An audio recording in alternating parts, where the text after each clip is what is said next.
soir. Que la grâce de notre Seigneur Jésus-Christ soit avec vous tous. Je salue en passant l'Église, le corps du Christ et tous nos bien-aimés, nos amis, nos connaissances, nos invités et aussi ceux qui sont connectés avec nous en ligne. Que Dieu vous bénisse aussi richement. Alors, cherchons dans la Bible, dans l'Évangile chapitre, dans Jean, l'Évangile de Jean, chapitre 3. L'Évangile de Jean au chapitre 3. Nous allons lire quelques versets ensemble et nous allons partager la parole de Dieu. Si vous avez trouvé, vous pouvez commencer à partir du verset premier.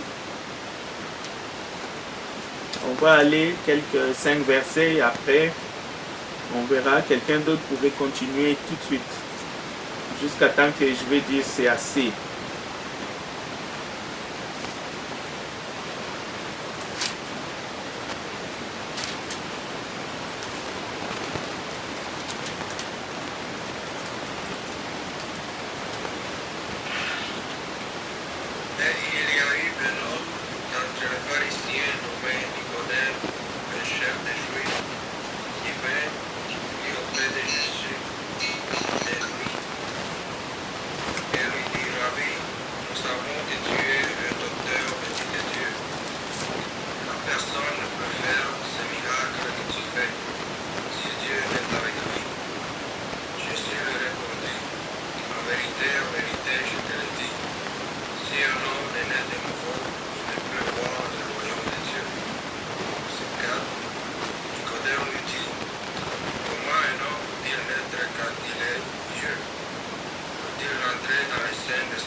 Suivant, quelqu'un d'autre peut continuer.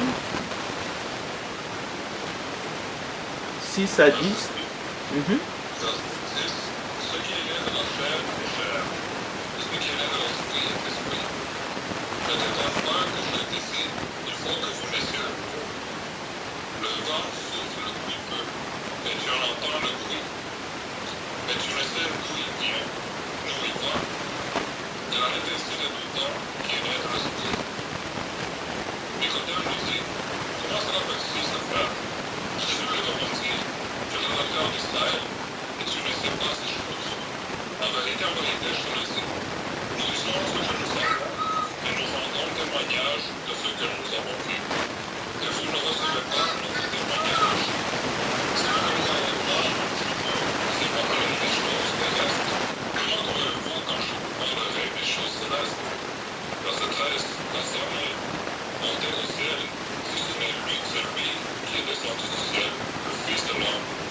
Voilà, on va s'arrêter là et on va continuer peut-être plus tard ou nous continuerons à la maison. Je pense que l'essentiel de ce que nous allons partager est dans cette partie que nous venons de lire, dans l'entretien de Jésus avec Nicodème, qui était un homme plein de savoir, bien instruit, mais qui est venu rencontrer le Seigneur, mais de nuit.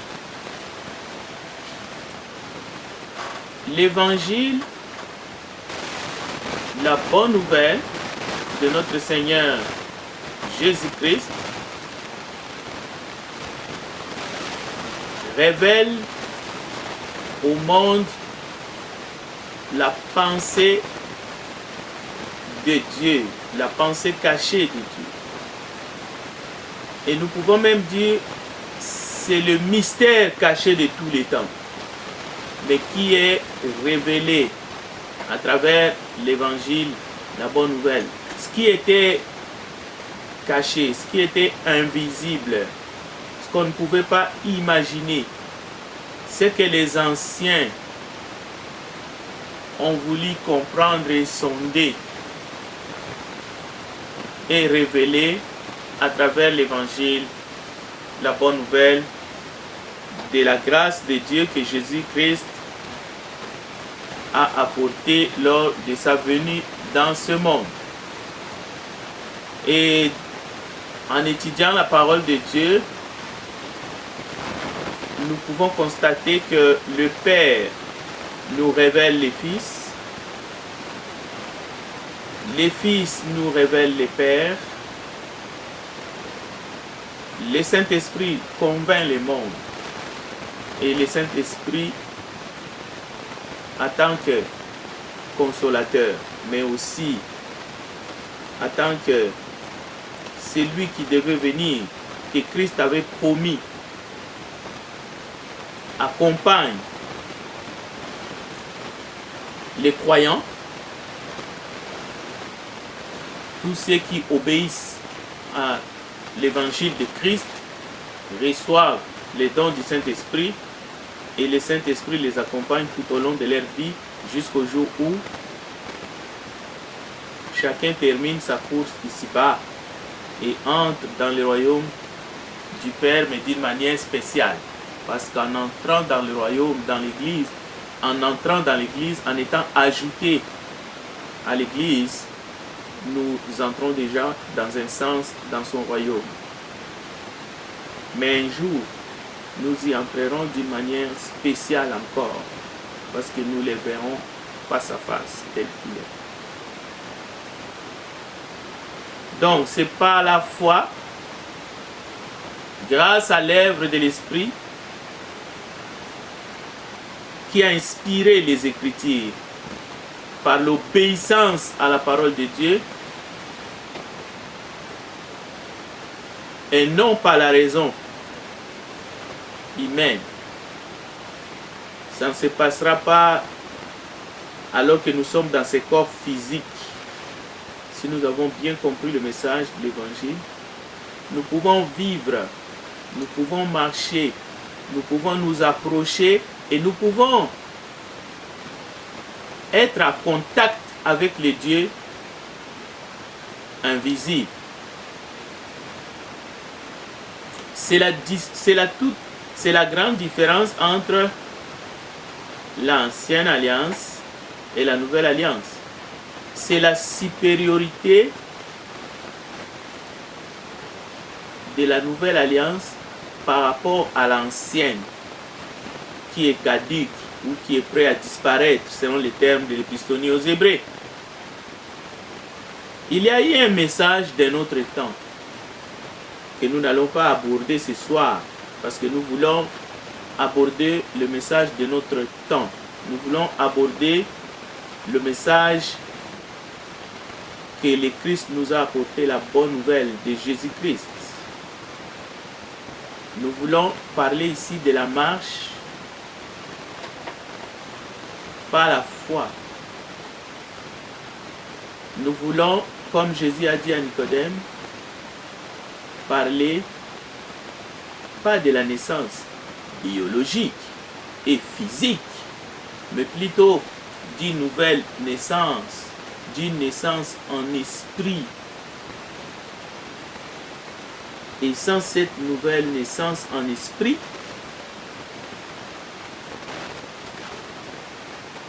nous sommes charnels. Nous marchons par la vue. Et les textes, nous allons essayer de lire quelques... 2 Corinthiens chapitre 4, verset 18. 2 Corinthiens chapitre 4, verset 18. Mais je vais donner 2 autres passages.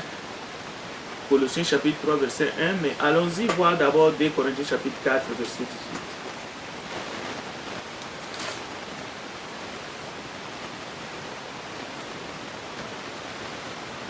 Ainsi donc, ainsi aussi, nous regardons non point aux choses visibles, mais à celles qui sont invisibles. Car les choses visibles sont momentanées et les invisibles sont éternels. C'est vrai que c'est difficile dans notre monde de faire passer ce message ou de faire comprendre que les choses visibles ne sont pas éternelles. Même si les gens peuvent entendre que les choses visibles ne sont pas éternelles, mais quand même, vous savez, on s'y approche tellement que même notre caractère est modélé par rapport à ce que nous voyons et non par rapport à ce que nous ne voyons pas. La parole de Dieu nous dit que nous sommes des étrangers sur la terre, mais la terre est devenue notre patrie, dans le sens où on s'y accroche tellement que l'idée même de quitter cette terre, c'est devenu une maladie.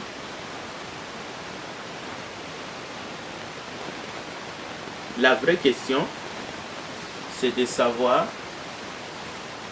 si, en tant que le peuple de croyants, nous marchons par la vue ou est-ce que nous marchons par la foi? Qu'est-ce qui compte vraiment? Est-ce la naissance physique? Les jours de notre anniversaire? Les jours que nous sommes entrés dans ce monde par la maternité? Ou est-ce que c'est les jours de notre nouvelle naissance? Les jours où nous sommes nés d'eau et d'esprit.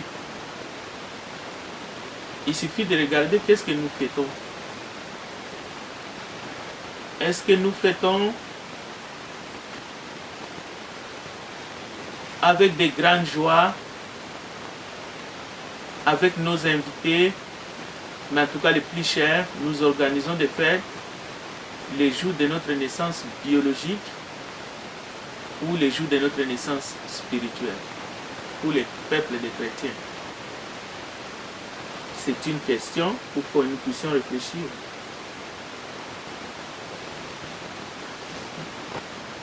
Nicodème était bien entendu étonné. Nous venons d'écouter nos frères.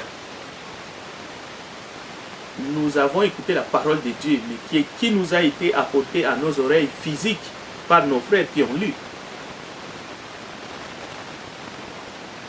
Alors, c'est pour dire qu'il y a des gens dans ce monde qui sont très bien instruits, même bien éduqués, dans un sens, dans le sens général, mais qui vivent et qui marchent encore par la vue. C'est ça le drame de notre siècle. C'était le cas de Nicodème. Il ne connaissait pas la nouvelle naissance. C'est pour ça qu'il pose la question, comment est-ce que cela est possible? Est-ce que dois-je retourner dans le sein de ma mère et naître encore? Et quel était le grand étonnement du Seigneur? Nicodème, toi qui es docteur, tu ne connais pas ces choses?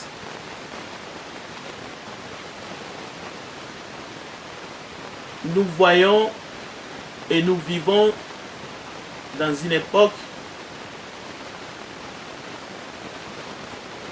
où les lieux pour adorer ont une importance de plus en plus. Les synagogues, les cathédrales, les salles des royaumes, les salles de réunion.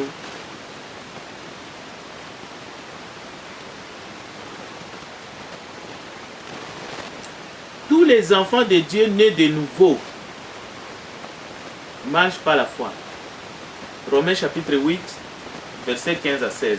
Je demande à un frère de nous lire le texte. Romains chapitre 8, 15 à 16. Je ne dis pas que les choses que nous voyons n'ont pas d'importance. Ce n'est pas le message. Mais les Écritures et le Saint-Esprit que Dieu nous éclaire. Tous les enfants de Dieu nés de nouveau marchent par la foi. Romains 8, 15 à 16. Si vous avez trouvé, vous pouvez lire. Et vous n'avez point reçu un esprit de servitude pour être encore dans la crainte. Mais vous avez reçu un esprit d'adoption par lequel nous crions, Abba, Père. L'Esprit lui-même rend témoignage à notre esprit que nous sommes enfants de Dieu. C'est bon comme ça? Oui, c'est très bien. Merci, frère Enrico. Tous les humains sur la surface de la terre qui ne sont pas encore nés d'eau et d'esprit marchent par la vue. C'est-à-dire, ce qui compte pour eux, c'est ce qu'ils voient. Ils jugent la valeur des choses par rapport à ce qu'ils ont vu seulement. Et tant qu'ils n'ont pas vu, ils ne croient pas. Ils veulent d'abord voir avant de croire.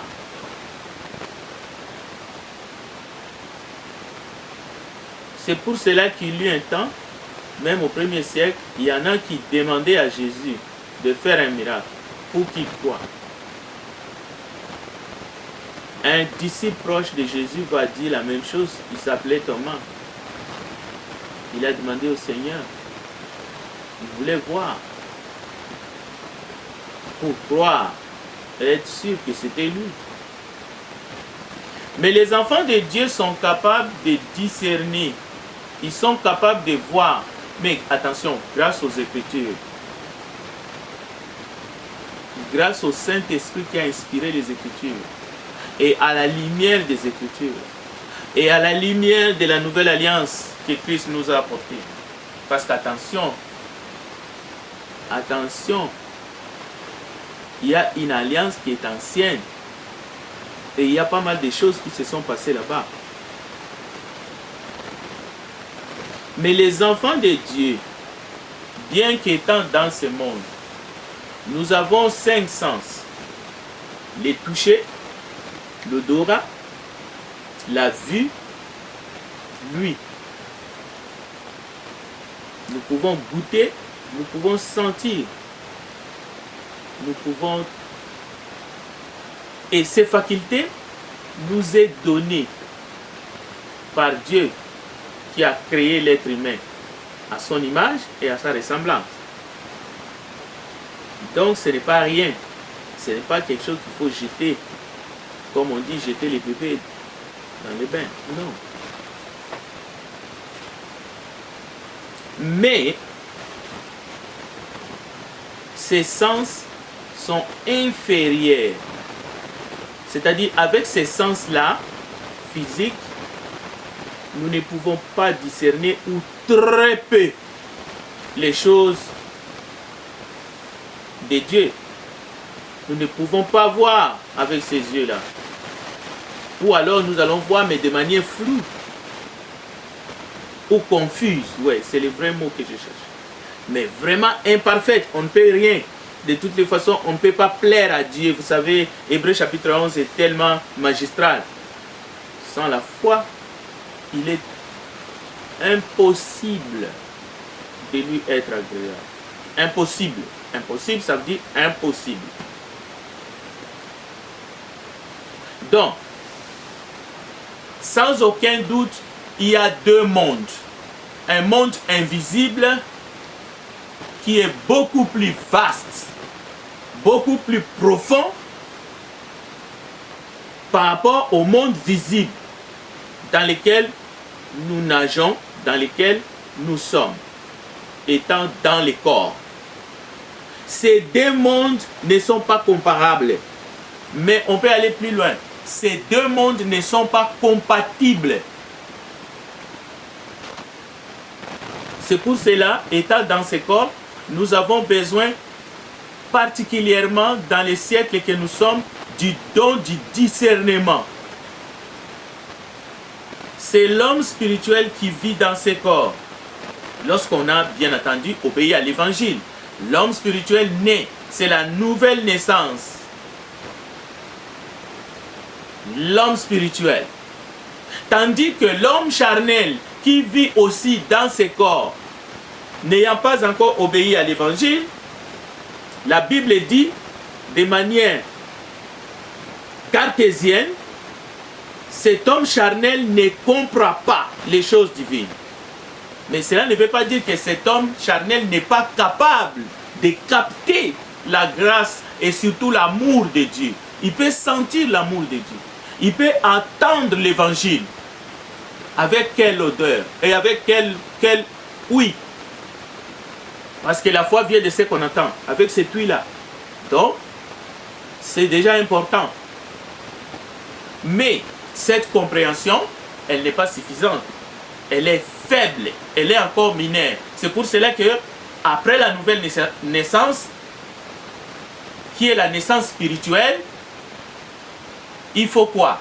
Il faut la croissance de l'homme intérieur. Nous devons grandir. Nous devons marcher avec Dieu.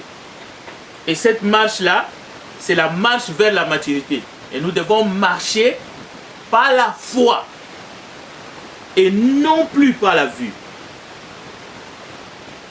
Comme déjà c'était prophétisé que le juste vivra par la foi. Pourquoi? Parce que ce qui est né de la chair est chair. Tandis que ce qui est né de l'esprit est esprit. C'est pour cela que dans ce monde-là, physique,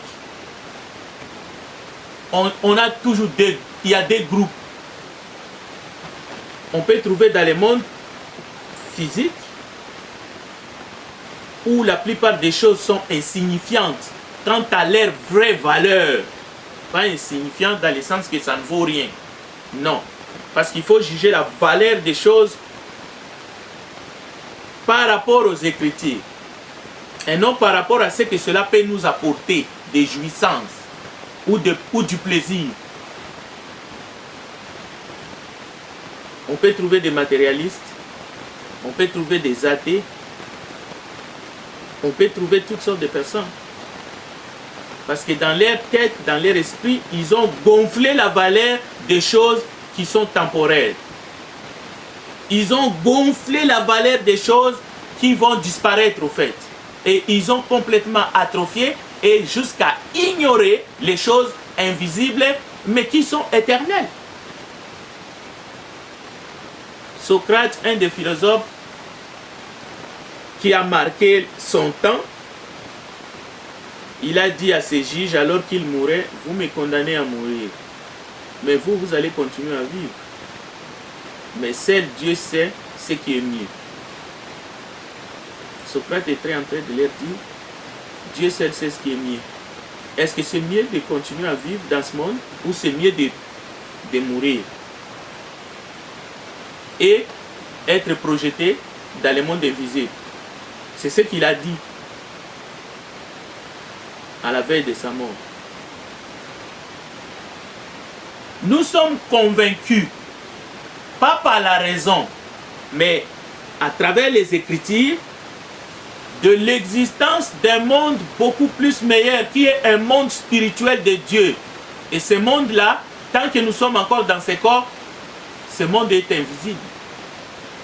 Cela veut dire aussi que la mort n'est pas un point final. La mort ne met pas un terme à notre vie. Oui, le corps retourne à la poussière, mais l'âme continue son parcours. Donc, le plus petit de nos sens humains, même si on les met tous les 5 ensemble, les 5 sens humains, ces sens-là ne sont pas capables de nous rendre vraiment un service. Un vrai service, comme on dit, un bon service, comme nous voulons. Ça ne peut pas nous rendre service par rapport à notre âme. Surtout en ce qui concerne les choses spirituelles, non. C'est impossible. Vous ne pouvez pas sentir le bon Dieu avec votre odorat. Seule la foi est capable de voir l'invisible. C'est par la foi, c'est par l'esprit que nous pouvons entrer en communication avec Dieu qui est esprit. C'est par la grâce que nous sommes sauvés, mais par le moyen de la foi. Donc, nous savons très bien que le monde invisible est éternel. Dieu s'est fait connaître à ceux qui marchent avec lui, à ceux qui s'approchent de lui par la foi et non par la vue.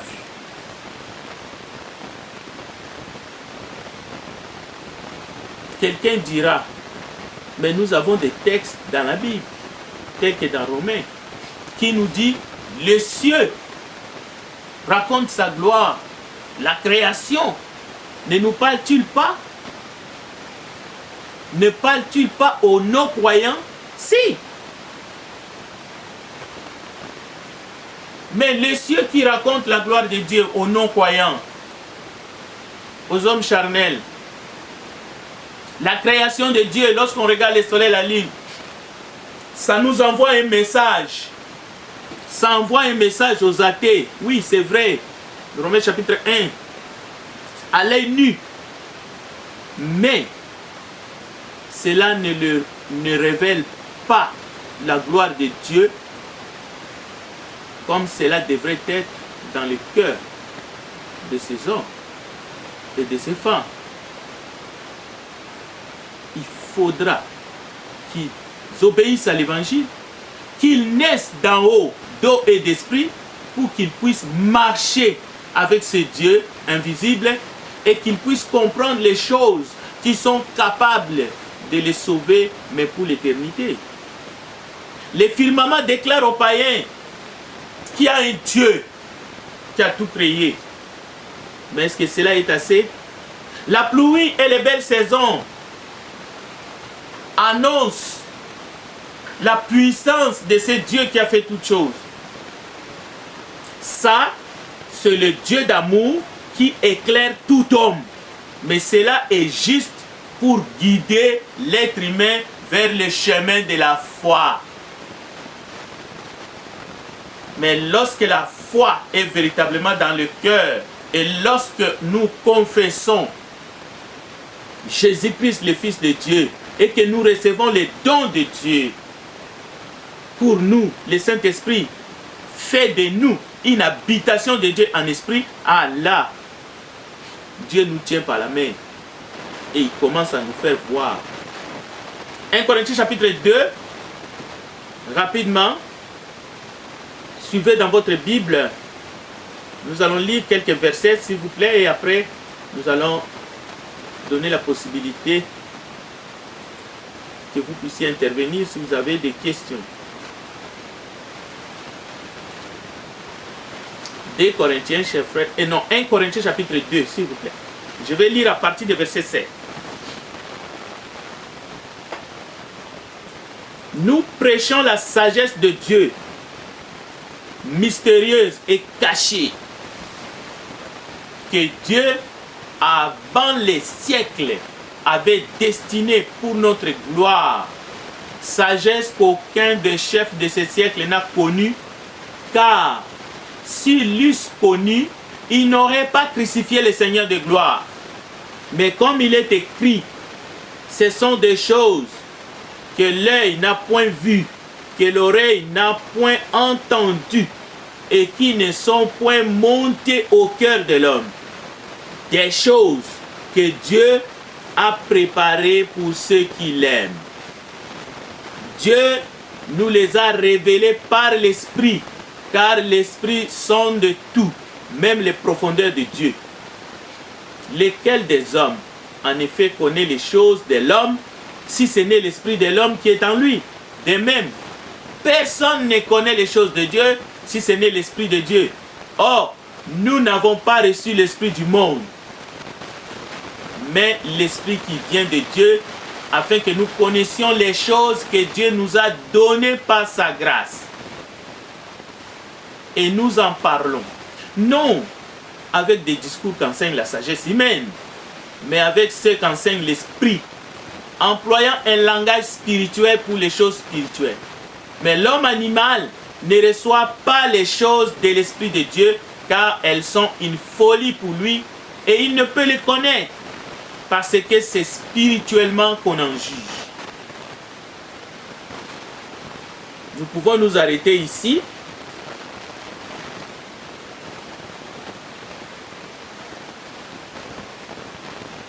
Posez-vous la question, chers auditeurs, chers amis, est-ce que vous êtes nés d'en haut? Est-ce que vous êtes nés d'eau et d'esprit? Est-ce que vous marchez par la foi? Si vous marchez par la vue, votre destination, les Écritures mentionnent votre destination.